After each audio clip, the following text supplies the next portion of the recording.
تبارک و تعالیٰ نے فرمایا وَإِن تَعُدُّوا نِعْمَتَ اللَّهِ لَا تُحْصُوهَا، میری نعمتوں کو شمار کرنا چاہو گے شمار نہیں کر سکتے۔ تو حضرت عمر کہتے ہیں لوگوں ہمارے یہ خواہشات ہوتی ہیں، میری بھی، لیکن میں نے قرآن مجید کی آیت پڑھ رکھی اذھبتم طیباتکم فی حیاتکم الدنیا،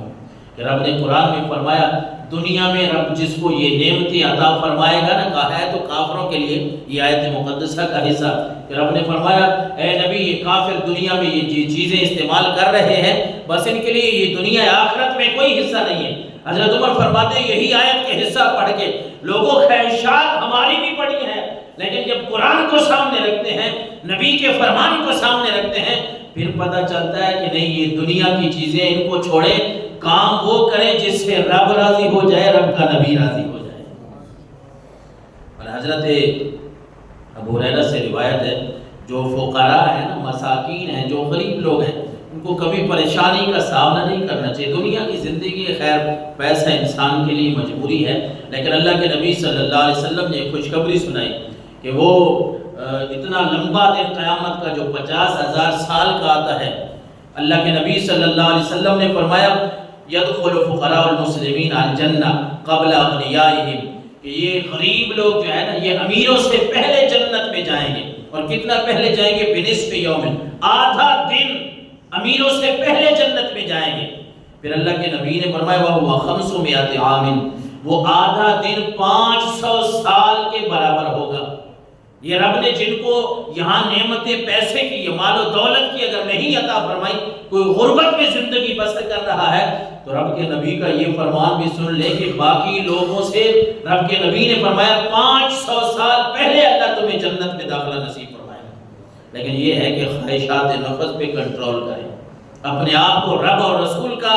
اطاعت فرما برداری میں لگا دیں، رب اور اس کے رسول کی بات کو مان لیں، ورنہ یہ انسان ہے اس کا پیٹ بھرتا نہیں ہے۔ حدیث مبارکہ یہ ہے ترمذی شریف کی 2337 نمبر پہ، انس بن مالک فرماتے ہیں رسول اللہ نے فرمایا لو کان ابن آدم وادیا من ذهب، ایک انسان کے لیے سونے کی اگر وادی ہو نا، سونے کی،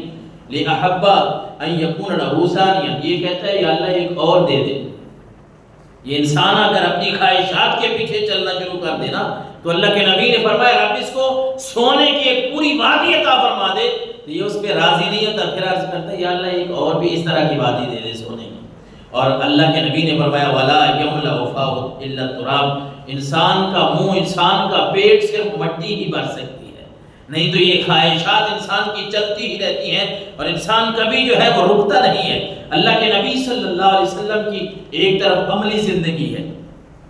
کہ آپ صلی اللہ علیہ وسلم کو حضرت سیدہ فاطمہ الزہرا رضی اللہ تعالیٰ عنہ نے ایک مرتبہ جو کی روٹی کا ٹکڑا بھیجا، تو آپ صلی اللہ، یہ حدیثوں میں باتیں آتے ہیں، یہ حقیقت کے ساتھ تعلق رکھتی ہیں کہ آپ صلی اللہ علیہ وسلم کے پاس روٹی کا ٹکڑا آیا بیٹی کی طرف سے، تو آپ نے فرمایا میری بیٹی 3 دن ہو گئے ہیں، 3 دن ہو گئے ہیں میں نے یہ روٹی کا ٹکڑا آج پہلی دفعہ کھایا ہے، لیکن اگر آپ چاہیں، یعنی یہ کوئی مجبوری نہیں تھی، یہ فقر و فاقہ کوئی مجبوری نہیں تھی۔ ویسے تو اللہ کے نبی صلی اللہ علیہ وسلم کو اللہ تبارک و تعالیٰ نے فرمایا کہ اے نبی اگر آپ چاہیں، حضور نے خود فرمایا، یہ حدیث میں مسند احمد میں ملتی ہے، ترمذی میں ملتی ہے، حضور نے فرمایا مجھ پر یہ معاملہ بھی پیش فرمایا گیا کہ رب نے فرمایا اے نبی اگر آپ چاہیں تو مکہ کی فلاں وادی جو ہے وہ آپ کے لیے سونے کی بنا دیں۔ تو میں نے عرض کیا نہیں یا رب مجھے یہ سونا نہیں چاہیے، یہ اتنا مجھے مال نہیں چاہیے، بلکہ حضور نے عرض کی یا اللہ میں یہ چاہتا ہوں میں ایک دن پیٹ بھر کر کھاؤں اور ایک دن میں بھوکا رہوں، کہ جس دن میں بھوکا رہوں گا میں تجھے یاد کرتا رہوں گا، میرا پیٹ بھوکا ہوگا میں فریاد کرتا رہوں گا، تیرے سامنے عبادت کرتا رہوں گا، بات میں مجھے یاد آئے گا میرا رب۔ اس کا اپنا سوال ہے، اور فرمایا یا رب میں یہ چاہتا ہوں کہ ایک دن پیٹ بھر کے کھاؤں، جس دن پیٹ بھر کے کھاؤں گا پھر تیرا شکر ادا کروں گا۔ انسان کو شکر کی طرف بھی جانا چاہیے اور صبر کی طرف بھی جانا چاہیے کہ بندے کے اوپر جب کوئی مشکل آئے تو پھر رب کی ذات یاد آنی چاہیے، ورنہ اللہ کے نبی کو ان چیزوں کی ضرورت نہیں تھی۔ ویسے وہ حدیث مبارکہ ہے بڑی خوبصورت سی کہ ترمذی شریف کی، حضرت ابو ہریرہ کہتے ہیں مجھے نا بھوک نے بڑا ستایا، بھوک بڑی لگی، یعنی اب اس سے اندازہ ہم یہ لگا سکتے ہیں یہ حدیث سن کے کہ اللہ کے نبی اگر چاہتے تو اپنی امت کے لیے بھی یہ دعا کر سکتے تھے، خود بھی ان باتوں پہ عمل کر سکتے تھے۔ حضرت ابو ہریرہ کہتے ہیں بھوک بڑی لگی، کوئی چیز ملی نہیں ہے، کہتے ہیں وَلَقَدْ قَعَدْتُ يَوْمًا عَلَىٰ طَرِيقِهِمُ الَّذِي يَخْرُجُونَ فِيهِ، میں نے راستے میں بیٹھ گیا، لوگ آتے جاتے آ جا رہے تھے، راستے میں میں بیٹھ گیا، نیت یہ کر لی کہ یہاں بیٹھوں گا تو ہو سکتا ہے کوئی اللہ تعالیٰ کھانے کا سبب بنا دے، بھوک بڑی لگی ہے۔ کہتے ہیں فَمَرَّ بِي ابو بکر، حضرت ابو بکر گزرے،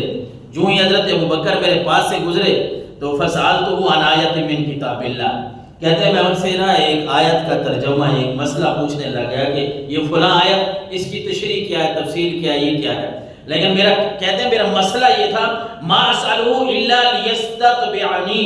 میرا ذہن یہ تھا کہ جب ابو بکر سے سوال کروں گا نا تو وہ میرے چہرے کو پہچان لیں گے، میرے بھوک کے آثار ان کے اوپر نمایاں ہوں گے تو وہ میرے ساتھ مجھے ساتھ لے جائیں گے، کچھ کھلا پلا دیں گے۔ لیکن کہتے ہیں ہوا یہ فمر ولم یفعل، انہوں نے مسئلہ بتا دیا، بات میری سمجھی نہیں ہے، وہ آگے چلے گئے۔ پھر کہتے ہیں حضرت عمر آئے، میں ان کے سامنے عرض کرنے لگا، ان سے کوئی آیت کو مسئلہ پوچھنے لگا، لیکن میری بات اصل یہی تھی کہ کسی طرح عمر جو ہے میری بات کو سمجھ جائیں اور مجھے بھوک لگی ہے تو میرے لیے انتظام فرما دیں۔ لیکن کہتے ہیں حضرت عمر بھی اسی طرح گزر گئے۔ پھر کہتے ہیں وقد روا حضرت ابو ہریرہ رضی اللہ تعالیٰ عنہ کہتے ثم مر ابو القاسم، پھر ان کے بعد آقا کریم علیہ السلام تشریف لائے، وہ نبی تشریف لائے جو اپنی امت کی باتوں کو سمجھتے ہیں، جانتے ہیں۔ حضرت ابو ہریرہ کہتے ہیں جو ہی حضور علیہ السلام نے مجھے دیکھا نا، حدیث کے الفاظ بڑے مزیدار ہیں کہ ابھی میں نے سوال نہیں کیا تھا، ذہن میں تو یہی بات تھی جس طرح ابو بکر سے سوال کیا، عمر سے سوال کیا، حضور سے بھی کوئی بات پوچھتا ہوں شاید آپ صلی اللہ علیہ وسلم کو یہ اہتمام فرما دیں۔ حضرت ابو ہریرہ کہتے ہیں سوال نہیں کیا، حضور نے فتبسم حین رآنی، حضور نے جو ہی مجھے دیکھا تو آپ تبسم فرمانے لگ گئے، آپ صلی اللہ علیہ وسلم مسکرا پڑے اور مجھے کہا فاخذ رسول اللہ القدح، مجھے ساتھ لے گئے اپنے گھر، اور اپنے گھر جب مجھے لے گئے تو وہاں آپ صلی اللہ علیہ وسلم نے فرمایا کہ کوئی چیز کھانے پینے کی، آپ کو ایک دودھ کا پیالہ پیش کیا گیا اور آپ کو بتایا گیا کہ اے اللہ کے نبی یہ دودھ کا پیالہ جو ہے وہ فلاں جگہ سے آپ کے لیے تحفہ آیا، کیونکہ صدقہ اگر آتا تو آپ صلی اللہ علیہ وسلم صدقہ نہیں کھاتے تھے، وہ آپ اصحاب صفہ ساتھ ان کو بھیج دیتے تھے۔ تو جب آپ کو بتایا گیا کہ اللہ کے نبی یہ آپ کے لیے تحفہ ہے، حضرت ابو ہریرہ کہتے ہیں میں بڑا خوش تھا کہ پیالہ تو ایک ہے دودھ کا، لیکن ابھی اللہ کے نبی ظاہر سخی ہیں،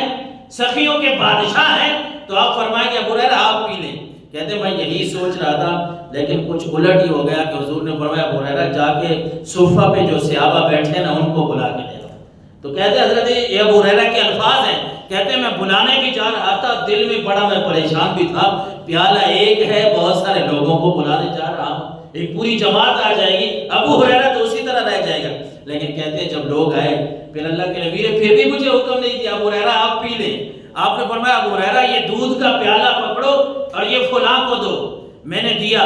اس نے سیر ہو کے پیا، پھر آپ نے فرمایا ابو ہریرہ فلاں کو دو، سب کو میں نے پلا دیا،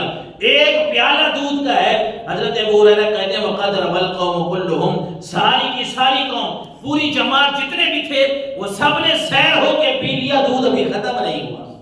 اور پھر حضرت ابو ہریرہ کہتے ہیں